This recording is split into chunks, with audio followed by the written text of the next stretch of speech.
ערב שבת קודש, פרשת כי תבוא, תשפ"ג. דברי תורה today on the parasha are לעילוי נשמתה טהורה של מרת לאה, בת וירג'ני, עליה השלום. רוח השם תניחנה בגן עדן, אמן. Beginning of the parasha, we read about the mitzvah of bikurim, to bring to Mikdash the first fruits that grew in the field of a person.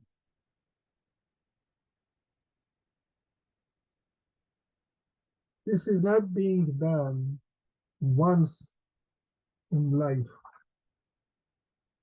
When a person, after he planted the tree, he was waiting 3 years, 4 years before he could have used them everywhere, the fruits. The first 3 years he cannot use them at all. Then he can eat them in Yerushalayim. On the 5th year, he can eat the fruits all over. This mitzvah is not once a year. It is not once in life. This mitzvah is every year. The Mishnah describes how was the bikurim brought to the Mikdash. And we will see that from this mitzvah we learn also what is important in the eyes of Borei Olam. Not everything that looks to us important, valuable, is also valuable in the eyes of Borei Olam. The Torah says that after you cut the bikurim, the first fruits of Shivat HaMinim, the Pasuk says, V'samta batene, you should put them in a basket, and you should bring the basket with the fruits to the Mikdash, to give it to the Kohen. And the Mishnah says that there was a difference between the rich people that brought the bikurim and the poor people that brought the bikurim. The rich people, they used to put the fruits in baskets which were made of gold and from silver and gold. While the poor people, they used to bring the bikurim in baskets which were made of the branches of aravot.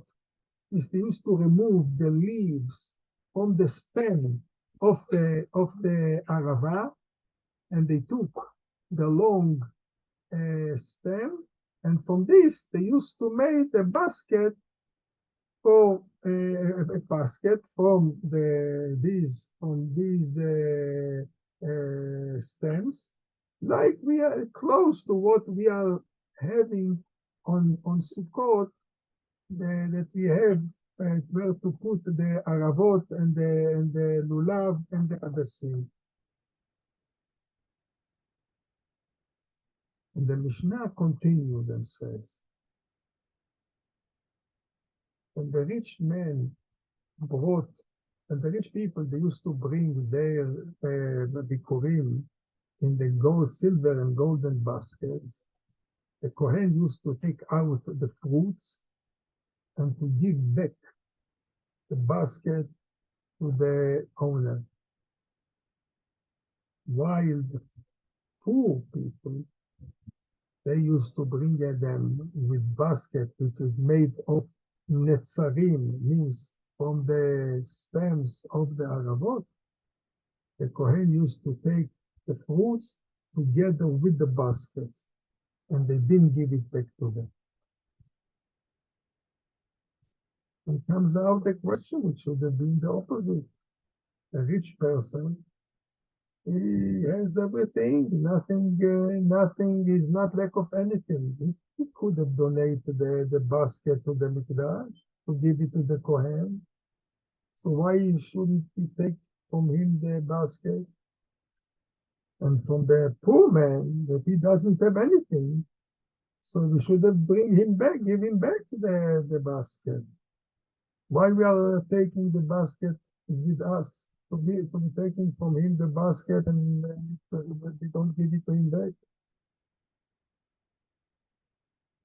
Explains the Malbi that from here we are learning what is important in the eyes of Borei Olam, not what looks to us valuable is valuable in the eyes of Borei Olam.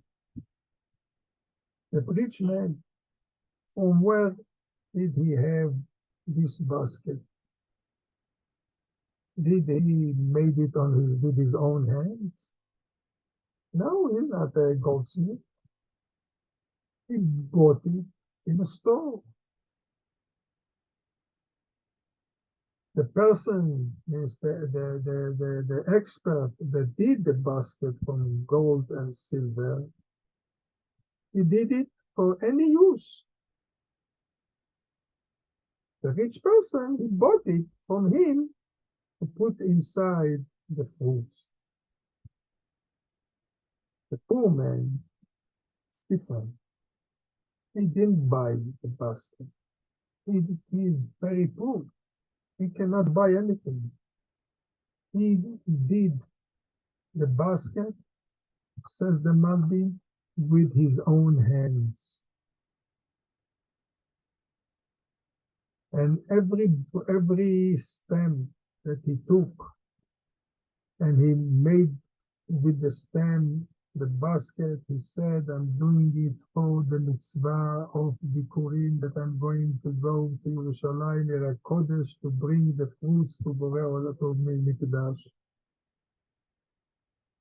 In the eyes of Borei Olam, something that you bothered with, something that you toiled, something that you had hard work to do it, is more important than a basket of gold, which costs a lot of money. By me, the value is like a penny, says Borei Olam, about the gold and the silver basket. You didn't toil for it. You didn't bother for it.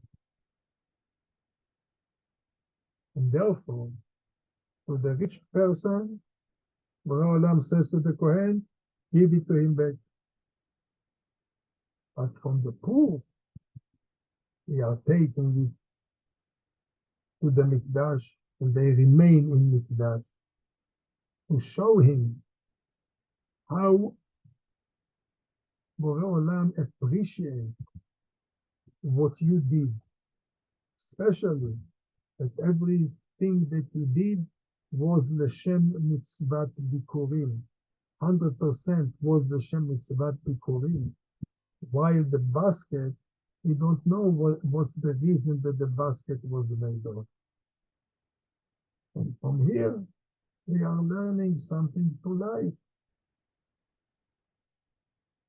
Learning Torah, what Borei Olam appreciates. To read Gemara very easily as you read a paper, or to toil, to understand, to break your head in understanding. This, what Borei Olam appreciates. And Borei Olam pays, not according to the number of pages that you learn. Borei Olam pays for the toil that you work, for the effort that you put in the learning. And even you learned in the learning, you learned the Tosfot, and you learned the Rishonim, and you made a mistake in the understanding, and half an hour of the learning was in vain, was wrong. You saw after this in Rashi that the way that you learned was wrong. Borei Olam takes it in the consideration of the payment. So this is the difference between our Torah and all the other subjects. Other subjects are being paid for the result. Torah, you are not being paid for a result. You are being paid for the work, for the effort. I want to wish everyone the Birkat Shabbat Shalom, and in Mitzvah Hashem we will meet next week. Have a wonderful Shabbat.